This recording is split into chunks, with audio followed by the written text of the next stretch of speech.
लाडकी बहीण योजनेतील महिलांची फेर तपासणी आता केली जाणार आहे।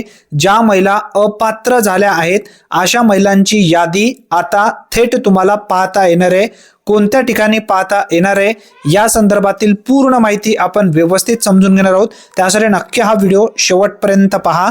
सर्वप्रथम जी माहिती जिल्हा अधिकाऱ्यांच्या माध्यमातून अंगणवाडींना देण्यात आली आहे ती माहिती व्यवस्थित समजून घ्या। मुख्यमंत्री माझी लाडकी बहीण योजनेच्या लाभार्थ्यांची अंगणवाडी सेविकामार्फत फेर पडताळणी। आता बघा या ठिकाणी खाली सांगण्यात आलेला मुद्दा व्यवस्थित लक्षात ठेवा। 27 जानेवारी रोजीचा हा अपडेट आहे। मुख्यमंत्री माझी लाडकी बहीण या योजनेच्या लाभार्थ्याकडून ई-केवायसी प्रक्रिया पूर्ण करताना लाभार्थी महिलाकडून पर्याय निवडताना व इतर कारणामुळे चुकीचा पर्याय निवडला गेल्याने लाभ बंद झाल्याच्या तक्रारी प्राप्त झाल्या आहेत।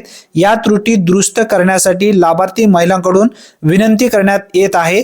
त्या अनुषंगाने योजनेच्या निकषानुसार लाभार्थी पात्र अपात्र आहेत याची फेर पडताळणी अंगणवाडी सेविकामार्फत करण्याचे शासनाने 20 जानेवारी 2026च्या पत्रान्वये निर्देश दिले आहेत। सदर योजनेअंतर्गत वय, लिंग व कुटुंबातील सदस्यांची नोकरी, सेवानिवृत्ती संदर्भातील विहित निकषानुसार अंगणवाडी सेविकामार्फत पडताळणी केली जाणार आहे। शासन निर्णयानुसार ई-केवायसी मध्ये अपात्र ठरलेल्या लाभार्थ्यांची यादी बाल विकास प्रकल्प अधिकारी कार्यालयामार्फत अंगणवाडी सेविकांना देण्यात आलेली आहे। ही यादी तुम्हाला कोणत्या ठिकाणी पाहण्यासाठी मिळेल हे तुमच्या लक्षात असू द्या। अंगणवाडी सेविकाकडे तरी लाभार्थी महिलांनी गोंधळून न जाता आपल्या क्षेत्रातील अंगणवाडी सेविकाशी संपर्क साधावा।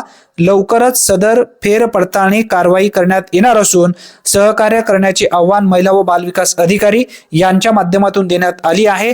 तुमच्या जिल्ह्याची सुद्धा लवकरच अपडेट तुम्हाला मिळेल, कारण ही नांदेड जिल्ह्यांच्या माध्यमातून जिल्हा अधिकाऱ्याकडून हा आदेश देण्यात आलेला आहे।